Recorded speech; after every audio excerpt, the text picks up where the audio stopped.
Good morning, students. This is 9 CBSE. Let us study answer question. Let us start next question in this video. Give reason. Give two reasons to justify. Water at room temperature is a liquid. Water at room temperature is a liquid. Give reason. Second part of this question, an iron almirah is a solid at room temperature. Give two reasons to justify. Question number 6, part first. Water at room temperature is liquid. Why? What are the reasons? Let us see. Water at room temperature is a liquid. Water at room temperature is a liquid because the intermolecular forces are strong enough to keep its particle bound to each other. Number 2, it has a fixed value but not fixed shape. Because water is a liquid, the property of liquid is the property of water. Listen once again. Water at room temperature is a liquid because the intermolecular forces are strong enough to keep its particle bound to each other. And second, it has a fixed value and fixed shape. Second part, an iron almirah is solid at room temperature. Give two reasons. An iron almirah is a solid at room temperature because it has fixed shape and fixed value. Second, it cannot flow. So, iron almirah is solid at room temperature. Iron लोहे की अलमारी को solid क्यों कहते हैं? तो आप जो सॉलिड की विषय का करेक्टरिस्टिक होता है वही इसकी होगी, तो जो सॉलिड होता है उसका फिक्स वैल्यूम होता है and have not the property of flowing. तो an iron is solid at room temperature because it has fixed shape and fixed volume. Second, it cannot flow. Let us see next question number 7. Why is ice at 273 Kelvin more effective in cooling than water at the same temperature? Why ice at 273 Kelvin more effective in cooling than water at the same temperature? Listen the answer. The ice at 273 Kelvin is more effective in cooling than water because particles in ice at 273 Kelvin have less energy as compared to particles in water at the same temperature. Therefore, ice at 273 Kelvin is more effective in cooling than water at the same temperature. Next question. Question number 8.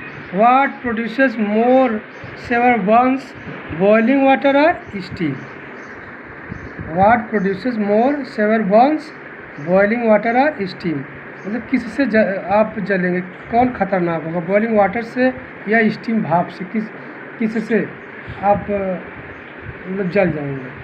When water changes to steam, it absorbs a latent heat of vaporization. Therefore, steam contains more heat than boiling water. So steam causes more severe burn as compared to boiling water. Understood? Listen once again. The kinetic energy of this steam is more than the boiling water. So therefore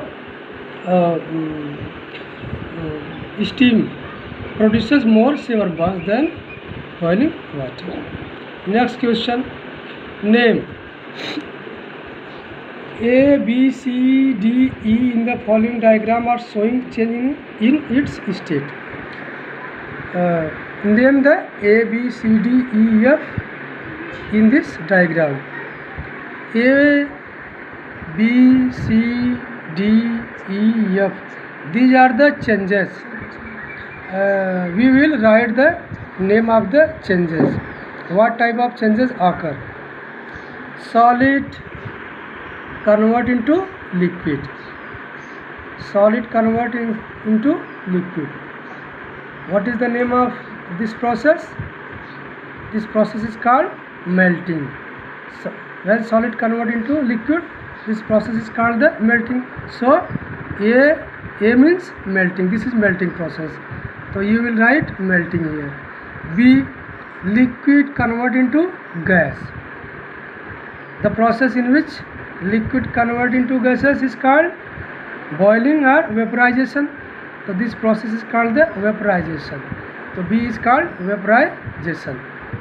Let us see next process according to arrow. C. What is the process of C is called?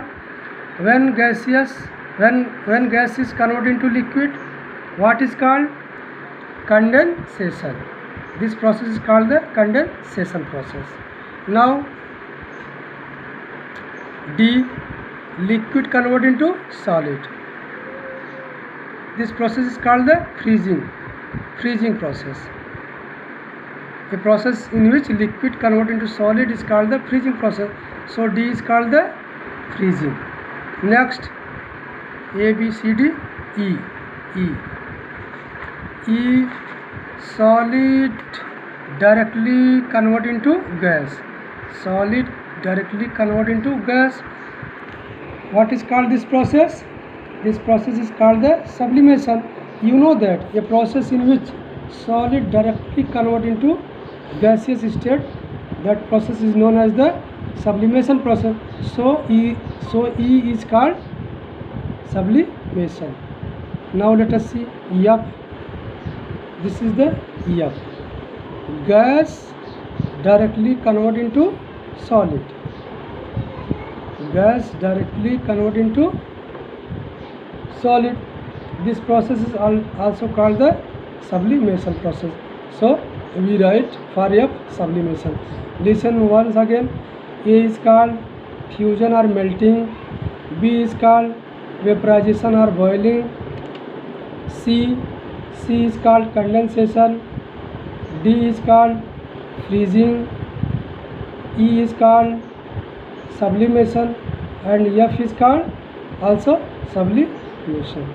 So in this way, students, today this first lesson is fully completed. Now in next video I will teach you second lesson. Then till namaskar.